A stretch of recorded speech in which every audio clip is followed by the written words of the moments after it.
Or do the rich people cringe and say, don't tell them that, Robert? Yes. Don't tell people what you know. Right. Keep them poor.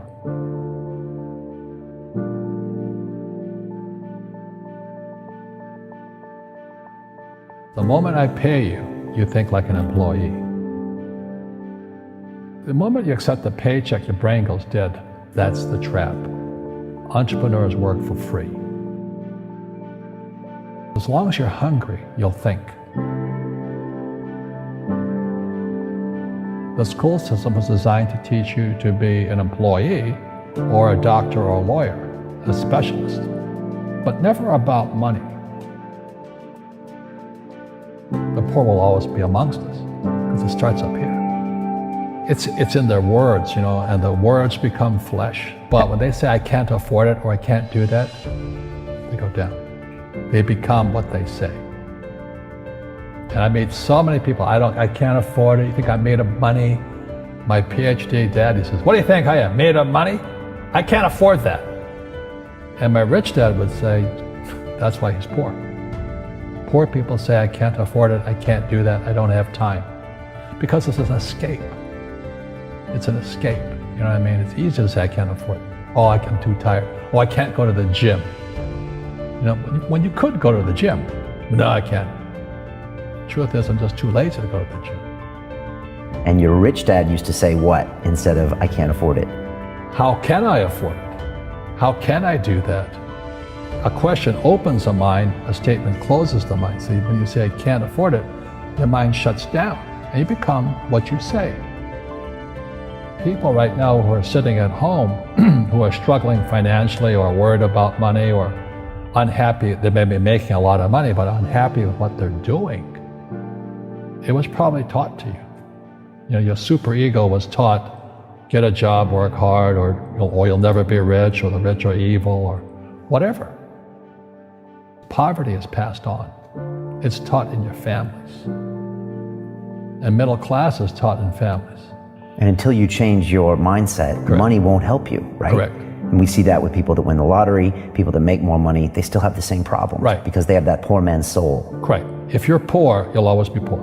That's really hard for people to understand. Yeah, the money will disappear that fast. Just like most pro athletes, they make millions of dollars, and 65% are bankrupt 5 years later. It's because they come from poor families. But unfortunately, what Mr. Lipton was saying, it's passed down genetically. That's the frightening thing.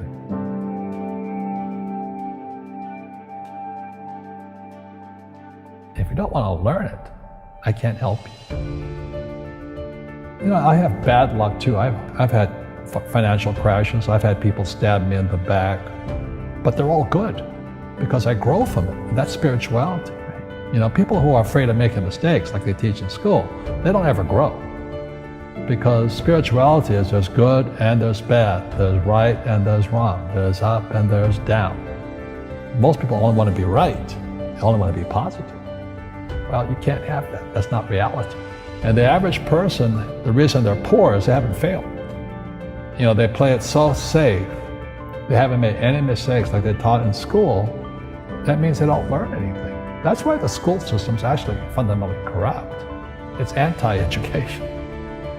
But the average guy is standing there, oh, I'm an A student, I'm going to do this all on myself. And a bunch of rugby players run you over, and you go, well, they're not playing fair.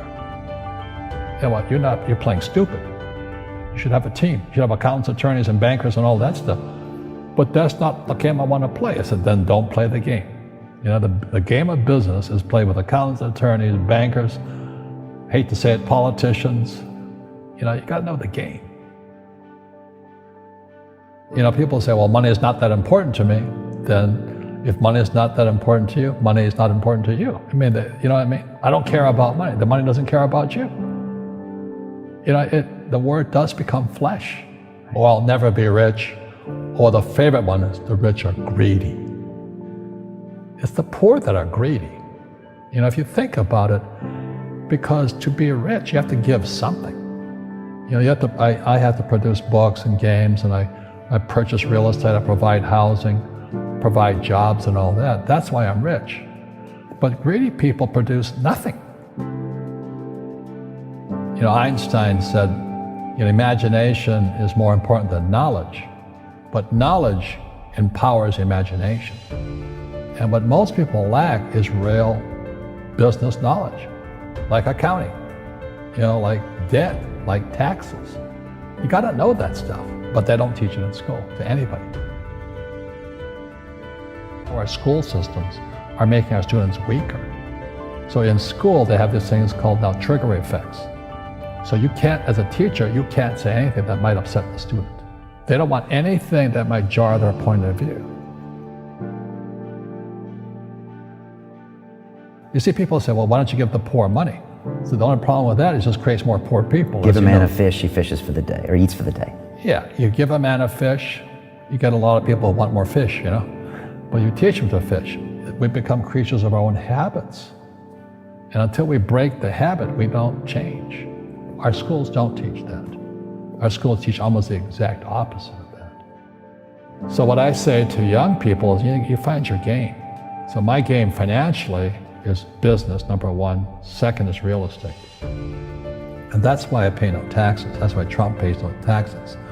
Legally, it is a combination of business and real estate that gives us an unfair advantage over employees because they don't know what to do. And a lot of people would rather sit in the stands than be in the game. One of the greatest ways to acquire great wealth is playing Monopoly in real life. 4 greenhouses, 1 red hotel. But is that all there is? That's it.